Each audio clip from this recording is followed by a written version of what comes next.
বন্ধুরা, আশা করি তোমরা সকলে ভালো আছো। তোমার চ্যানেলে তোমাদের সবাইকে স্বাগতম। তো স্বাভাবিকভাবে আমাদের কিন্তু পরীক্ষাতে একটা গুরুত্বপূর্ণ প্যারাগ্রাফ বা বায়োগ্রাফি বলতে পারো, যেটা হচ্ছে ডক্টর শ্যামাপ্রসাদ মুখোপাধ্যায় সম্পর্কে কিন্তু এবছর পরীক্ষাতে আসার সম্ভাবনা রয়েছে। তো আমাদের পরীক্ষাতে স্বাভাবিকভাবে পয়েন্ট কিছু কিছু উল্লেখ করে দেয় এবং তার বেসিসে কিন্তু আমাদের উত্তরগুলো লিখতে হয়। তো আমি আজ একদম সম্পূর্ণ পয়েন্ট ভিত্তিকভাবে, সম্পূর্ণ নোটস ভিত্তিকভাবে তোমাদের সামনে একটা বায়োগ্রাফি শ্যামাপ্রসাদের, তো আমি এটা শেয়ার করছি। আশা করি তোমরা অনেকটা বুঝতে পারবে এবং কিভাবে কি লিখলে ভালো মার্কস পাবে সেটাও কিন্তু তোমরা ক্লিয়ার হয়ে যাবে। আমি একদম অর্থ সহকারে তোমাদের সামনে আলোচনা করব যাতে তোমরা বিষয়গুলো একটু মনে রাখতে পারো। তো স্বাভাবিকভাবে পরীক্ষায় আমাদের কিছু পয়েন্টস দিয়ে দেয়। তো স্বাভাবিকভাবে পয়েন্টসের মধ্যে আমরা যেগুলো পাবো, বার্থ, তার প্যারেন্টস, তার এডুকেশন কী কী রয়েছে, তার রোলস, অ্যাচিভমেন্ট কী কী আছে এবং স্বাভাবিকভাবে ডেথ। তো এই বিষয়গুলোই কিন্তু স্বাভাবিকভাবে আমাদের পয়েন্টে উল্লেখ থাকে। যেমন এখানে আমি কিছু পয়েন্টও রেডি করে দেওয়া হয়েছে। তার মধ্যে কী কী, ধরো বার্থ রয়েছে, জন্ম 6 জুলাই 1901। তো 1901 সালে ক্যালকাটাতে তার জন্ম। তার প্যারেন্টস অর্থাৎ পিতামাতা আশুতোষ মুখার্জি এবং যোগমায়া দেবী মা। তার এডুকেশনের দিকে যদি আমরা যাই, প্রেসিডেন্সি কলেজে তিনি বিএ এবং এমএ কমপ্লিট করেছেন। ক্যালকাটা ইউনিভার্সিটি থেকে তিনি এলএলবি কমপ্লিট করেছেন এবং ব্যারিস্টার ফ্রম লিনকোলস ইন অর্থাৎ লন্ডন থেকে তিনি করেছেন। তারপরে একাডেমিক অ্যাচিভমেন্ট, স্বাভাবিকভাবে youngest vice chancellor of Calcutta university. 1934 সালে তিনি ভাইস চ্যান্সেলর ছিলেন ক্যালকাটা ইউনিভার্সিটির। Political role, finance minister of Bengal, তৎকালীন সময়ের অর্থমন্ত্রী ছিলেন 1941 থেকে 1942। এবং তারপর যদি আমরা দেখি, Indian first union ministry for industry and supply, যেটা 1947 থেকে 1950 সাল অবধি ছিলেন। এবং ফাউন্ডার অফ ভারতীয় জনসংঘ 1951 সালে তিনি প্রতিষ্ঠা করেছিলেন এবং 1953 সালের 23শে জুন তিনি পাস্ট অ্যাওয়ে, অর্থাৎ তার ডেথ হয়েছিল। তো এই যে তথ্য বা এই যে ডেটাগুলো আমরা বললাম, মোটামুটি আমাদের এই ডেটার নিয়ারেস্ট বিষয় হিসেবেই কিন্তু আমাদের তথ্য থাকবে এবং তার উপরে আমাদের বায়োগ্রাফিটা লিখতে হবে। তো স্বাভাবিকভাবে কীভাবে কী আমরা লিখবো সেটা সম্পূর্ণ নোটস ভিত্তিক তোমাদের সামনে তুলে ধরি। ডক্টর শ্যামাপ্রসাদ মুখার্জি, দ্য শ্যামাপ্রসাদ মুখার্জি বলে আমরা হেডিং করব। তারপর লিখবো, doctor Shyamaprasad Mukherjee was a prominent Indian politician, educationalist and social reformer who played a key role in shaping modern India. অর্থাৎ ডক্টর শ্যামাপ্রসাদ মুখোপাধ্যায় ছিলেন একজন বিশিষ্ট ভারতীয় রাজনীতিবিদ, শিক্ষাবিদ এবং সমাজ সংস্কারক, যিনি আধুনিক ভারত গঠনে গুরুত্বপূর্ণ ভূমিকা পালন করেছিলেন।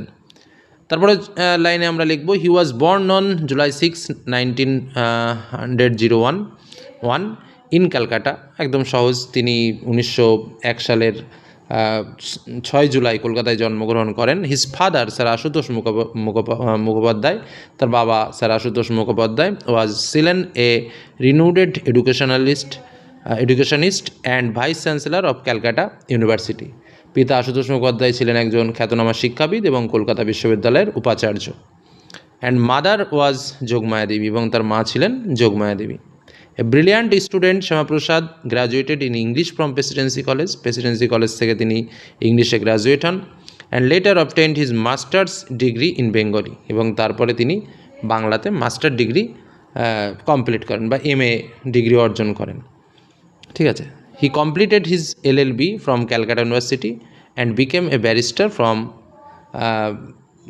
Lincoln's in London in 1927। অর্থাৎ তিনি কলকাতা বিশ্ববিদ্যালয় থেকে এলএলবি পাস সম্পন্ন করেন এবং 1927 সালে লন্ডনের লিঙ্কনস ইন থেকে তিনি ব্যারিস্টার হন। তারপরে কি বলছে, in 1934 at the young age of 33, অর্থাৎ 1934 সালের 33 বছর বয়সে, he became the youngest vice chancellor of Calcutta university, অর্থাৎ তিনি কলকাতা বিশ্ববিদ্যালয়ের সর্বকনিষ্ঠ উপাচার্য নিযুক্ত হন। লেটার তারপর হি এন্টার্ড অ্যাক্টিভ পলিটিক্স, তারপরে তিনি ভারতীয় রাজনীতিতে সক্রিয়ভাবে যোগদান করেন। Serving as a finance minister of Bengal province and as the president of the all India Hindu Mahasabha. অর্থাৎ তিনি কি বললাম, হি এন্টার্ড অ্যাক্টিভ পলিটিক্স, রাজনীতিতে সক্রিয় যোগদান করেন এবং বাংলার অর্থমন্ত্রী বা নিখিল ভারত হিন্দু মহাসভার যে সভাপতি পদ, সেই সভাপতি পদের দায়িত্ব তিনি পালন করেন।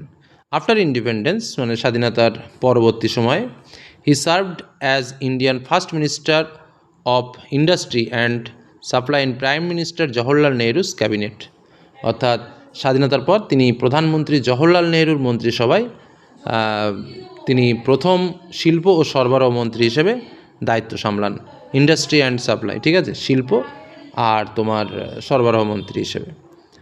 ইন 1951 1991 সালে হি ফাউন্ডেড দ্য ভারতীয় জনতা সংঘ, তিনি ভারতীয় জনসংঘ প্রতিষ্ঠা করেন। He actively campaigned for national integration particularly concerning Jammu and Kashmir. অর্থাৎ 1951 সালে জম্মু কাশ্মীর সংক্রান্ত যে জাতীয় সংহতির জন্য তিনি সক্রিয় আন্দোলন করেছিলেন।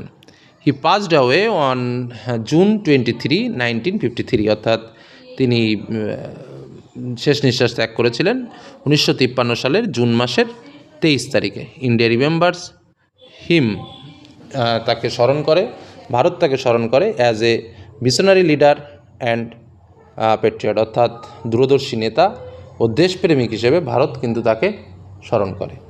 তো এই হলো শ্যামাপ্রসাদ মুখার্জি নিয়ে গুরুত্বপূর্ণ যে বায়োগ্রাফি আমি তোমাদের বলতে চাইছি। একদম ছোট্টর মধ্যে বেসিক কিছু পয়েন্টস দিয়ে নোটস করা, যাতে এটা সবার পক্ষে সুবিধাজনক হয় এবং সবাই যাতে পরীক্ষাতে ভালোভাবে লিখতে পারো।